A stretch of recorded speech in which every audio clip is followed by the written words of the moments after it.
In this video, we're going to be talking about 5 insecurities that your ex is probably experiencing that they won't talk about. But first, my name is Clay with modernlove.life, where we help you get the great loving relationship that you're looking for without having to play mind games, without having to play hard to get, and without having to pretend to be someone or something that you are not, because you, of course, deserve to be loved for the unique, amazing, and wonderful person that you are.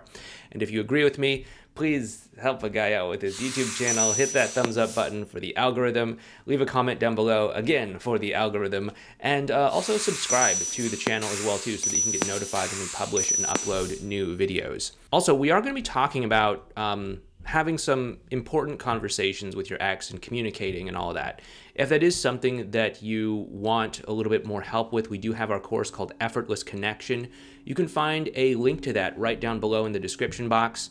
I know that some people are like, well, do I do Ex Solution Program or do I do Effortless Connection? If it's communication you want to learn more about, Effortless Connection is the one for you. Also, I would really only recommend Effortless Connection if you're actually in contact with your ex. But the Ex Solution Program is more for the emotional stuff, you know, the advanced relational skills, connecting on the emotional level and all of that. Also, Effortless Connection is great for people who are in relationships, who might, you know, not be broken up yet, but they're not where they want to be with that relationship. So Effortless Connection is good in that capacity as well too. But anyway, it's right down below. If it's a good fit for you, feel free to sign up. If not, no worries. But okay, let's get into this. 5 insecurities your ex has that they do not want to talk to you about. The first one is that they feel guilty or embarrassed for hurting you. I know that this can be a little bit surprising for some people. You know, it seems like your ex has this like personality flip right after they break up, where suddenly they're very cold, they're very like stern, they're very harsh, they're very mean, they're very sometimes even cruel towards you. How could they feel guilty or embarrassed for hurting you? And the truth is, nobody wants to think of themselves as this sort of like terrible person that goes around hurting other people, right? Nobody wants to do it. And so when you find yourself in a position where you have to do something like that, like, you know, break up with someone and there's tears and crying and all that sort of stuff, you start to feel bad about it. You start to feel guilty about it. And this causes them to do all sorts of things, like maybe twist and distort their memory or experience of you so that they might sort of, you know, create a version of you that's maybe a little bit more exaggerated than reality, that was worthy of breaking up with. So they might say like, oh, you always did this, and, you know, maybe you did it like once or something like that. Or you never did this, and maybe you forgot to do it like once or something. And that's where a lot of these exaggerations come from. They're trying to rationalize this feeling or this belief that maybe they're not a great person because they hurt you, because they caused you pain, they caused you to cry, they did something like that. So that's the first insecurity that your ex has, is they don't want to feel guilty or embarrassed for hurting you, okay?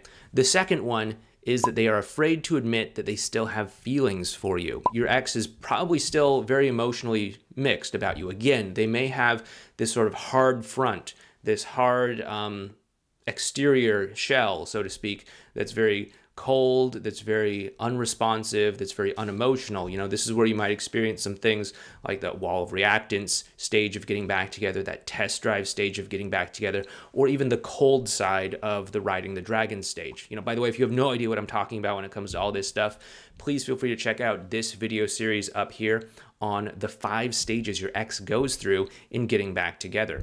This is actually pretty informative for a lot of people. It helps to explain some confusing, some weird behavior that your ex might have, and it helps to give you some context to understand what is motivating that behavior.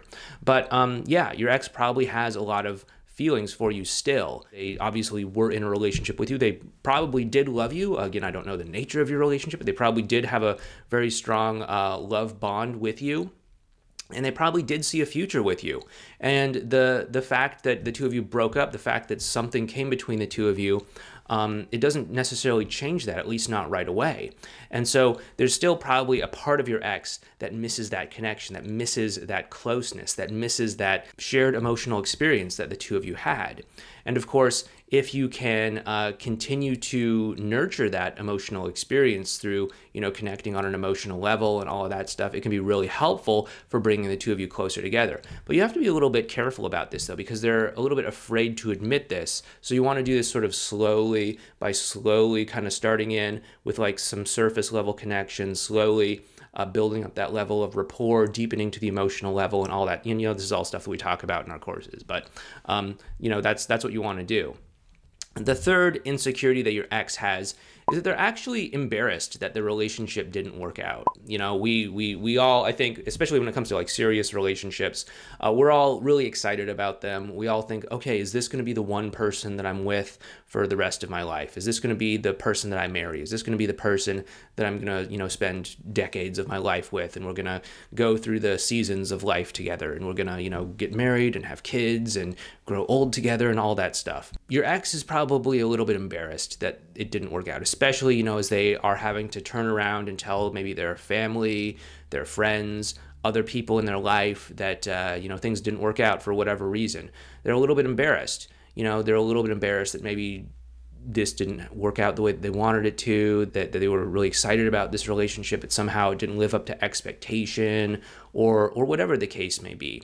You know, when I was first getting together with my my big ex, the one that I met in high school, you know, I took a lot of pride in the fact that we were great together. We stayed together for quite a long time. You know, we were always like that one couple that you knew from high school that's like, oh yeah, they're so great together, they're so cute together, they're gonna get married and all that. And I thought like, wow, this could be it. I could get this whole relationship thing right. And when we had our breakups in the past, I did feel kind of embarrassed about it, you know, like, oh wow, like what did I do? I thought I had this great relationship. I thought I had this whole thing figured out, and then here we are breaking up. Here she is telling me she's attracted to someone else. Here it is, she's telling me she's, you know, leaving me for this other guy or whatever. And so it can feel a little bit embarrassing for sure, absolutely. And so your ex is probably feeling this way as well too, regardless of, you know, the circumstances of your breakup. Yeah, they probably were excited about the relationship. They were probably hoping that this could be like the relationship for them. Maybe it hadn't worked out. They might feel a little bit embarrassed about that. The fourth thing that your ex might feel insecure about is that they might feel a little bit afraid that they're making the wrong choice in their breakup. You know, most breakups come and build up over a period of time, right? There's usually something in the relationship that's not working. It is continued to be not addressed, and it eventually reaches some sort of threshold where someone feels like they need to end the relationship, they need to do something, they need to take a stand for something, or whatever the case may be. Even after that point, as you're going up to that point of breakup, there's this part of you that says, okay, maybe it can work, maybe I don't need to do this, maybe we can just hang on a little bit longer. And even like as you're going into the breakup, you know, like, okay, we're going to have this conversation today or something like that. You're thinking in your mind, maybe it's not so bad. Maybe I'm making a mountain out of a molehill or something like that. Maybe I can make it work. And so even after they actually sit down and have the breakup with you, there's still a part of them that says, did I do the right thing? Maybe it really wasn't that bad. Did I really do the right thing? I don't know.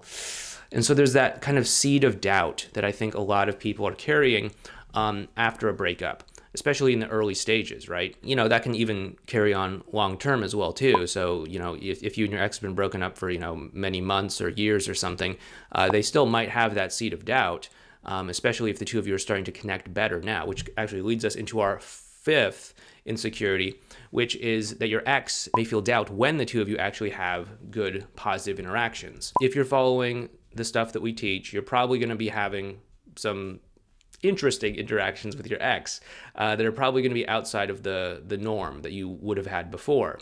And just know that when you have these positive interactions where you're able to open up and connect and share things on an intense emotional level, that's actually going to plant the seed of doubt in your mind, in your ex's mind.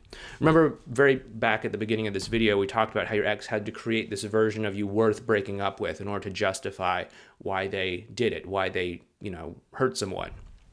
Well, every time you have a positive interaction with your ex, you're actually causing them to second guess that negative version of you that they have created in their own mind. Maybe they didn't have to work that hard to create it. Maybe there's some good merit in terms of why they don't have a great opinion of you. but maybe they did have to kind of twist and distort things a lot in order to create that version of you that's worth breaking up with. Maybe they think you're, not interested in them emotionally. You always think of yourself. You never take interest in their experience or their day or what's going on with them or what's important to them or whatever. And then you show up and you have this interaction where you're like, well, what's that like for you? How did that make you feel? Tell me more about that. What are you hoping is going to come out of this thing? Or what are your dreams for the future, right? And then suddenly they're like, what's going on? I thought I broke up with someone who didn't care about me, and here I just had this great connection with someone, this great positive connection with my ex, and we were talking about all the things that are important to me. Like, was I just totally wrong in my my take that they're totally selfish and disinterested in me? What's going on? And oftentimes your ex will have this period of disbelief where they're not sure if they can put their faith in what they're seeing and experiencing with you, which causes them to, be doubtful and not trust you and all that stuff. Maybe they think it's, oh, you're doing something. Did you learn some sort of gimmick on the internet or something like that? Well, I don't know. If it's empathy that I'm teaching, okay, cool. That's a good gimmick that I'd like to teach. But, I like to teach people genuine, authentic empathy, not just asking some clever questions and you're just like, yeah, okay. You done talking now so I can talk? I want people to actually have a true sense of empathy.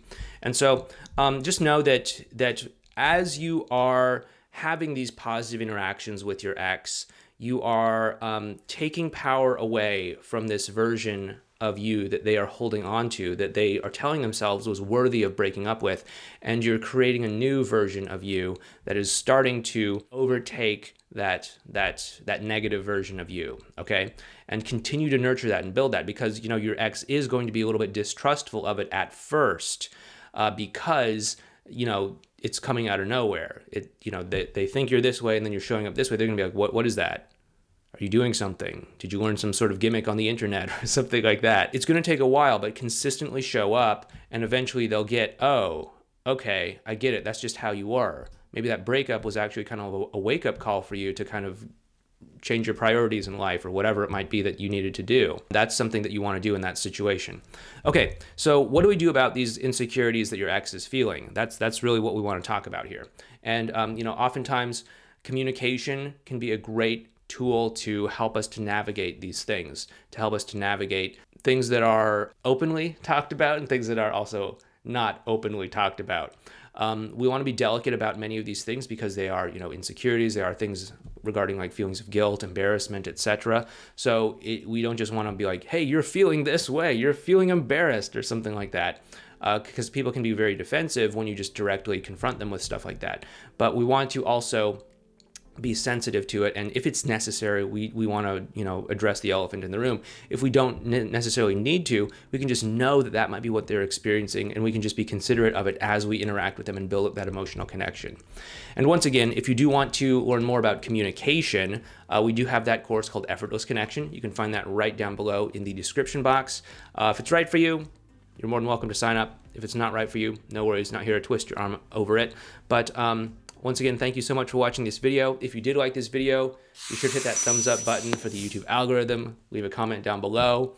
Subscribe to the channel, all that good stuff. And if you do want to learn more about connecting with your ex on an emotional level, we do have this video series over here on advanced relational skills that might be useful for you, or you might want to check out this video right here. But once again, my name is Clay. Thank you so much for watching this video, and I'll talk to you next time.